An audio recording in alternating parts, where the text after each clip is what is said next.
غلی نہ سنے۔ بہن نے فرمایا کہ اگر کسی شخص نے قرآن کی اتنی صورتیں یاد کر لی ہیں کہ نماز وہ آسانی سے ادا کر سکتا ہے تو کیا اس پر لازم ہے کہ یہ پورے قرآن کو ناظرہ کو پڑھے؟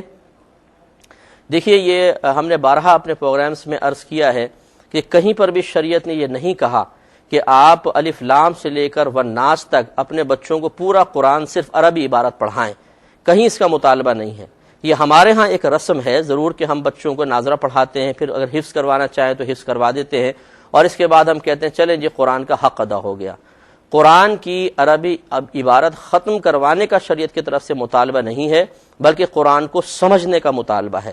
لہٰذا اگر کسی نے چند آیات یا چند صورتیں یاد کر لیں جو نماز میں پڑھ سکتا ہے، بس کافی ہے۔ اب اسے یہ ضرور کرنا یہ نہیں کہ قرآن کو چھوڑ دے، اب وہ شروع سے بس اس کو لے کر چلے، چاہے دو آیتیں سیکھے کسی عالم دین سے، تین آیتیں یا 4 آیتیں ترجمہ اور تفسیر، چاہے اس طرح کر لے کہ خود ترجمہ تفسیر پڑھ لے اور پھر جو بات سمجھ میں نہ آئے وہ کسی عالم دین سے معلوم کر لے۔ اس طریقے سے اس کو ہم پڑھیں، بڑے بھی پڑھیں، اور بچوں کو بھی بڑوں کو چاہیے کہ اپنے بچوں کو تھوڑا تھوڑا قرآن عظیم ترجمہ و تفسیر کے ساتھ سمجھانا شروع کریں۔ تو ترجمہ اور تفسیر کے ساتھ قرآن کو پڑھنے کا مطالبہ ہے، کیونکہ قرآن ہدایت کے لیے نازل ہوا، اور ہدایت کا حصول اسی وقت ہو سکتا ہے کہ جب ہم اس کو پڑھیں، پڑھنے کے بعد سمجھیں، سمجھنے کے بعد اپنا محاسبہ کریں، محاسبہ کرنے کے بعد جو اپنے اندر اس آیت کے تقاضے کے مطابق کمی کوتاہی محسوس کریں، اس کمی کوتاہی کو ختم کر کے ایک عملی طور پر قرآن کو اپنے اوپر نافذ کر کر استقامت سے اس کے نفاذ کو باقی رکھا جائے۔ یہ ہے اصل میں شریعت کا مطالبہ،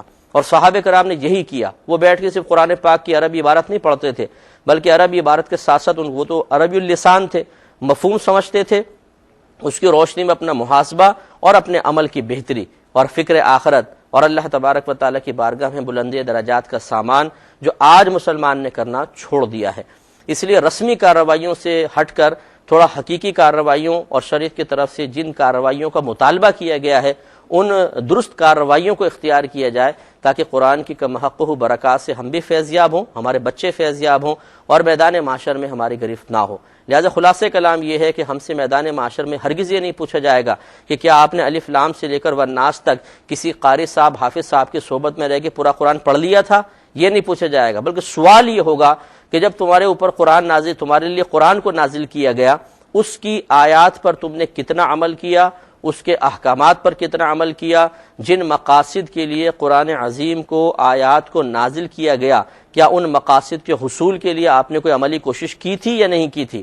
یہ ان چیزوں کا سوال ہوگا۔ اور آج کا مسلمان جو قرآن پاک کو صرف رسمی طور پہ ختم کر دیتا ہے، اسے پتہ ہی نہیں ہوتا میں کیا پڑھ رہا ہوں۔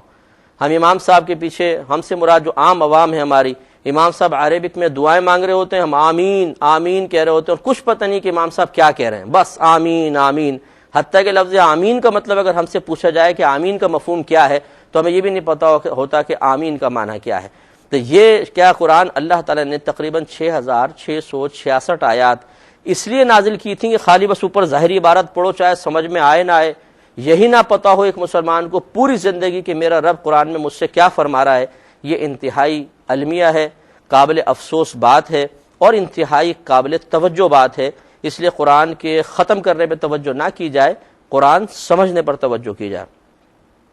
بہن نے فرمایا کہ اگر امام کے پیچھے کوئی شخص نماز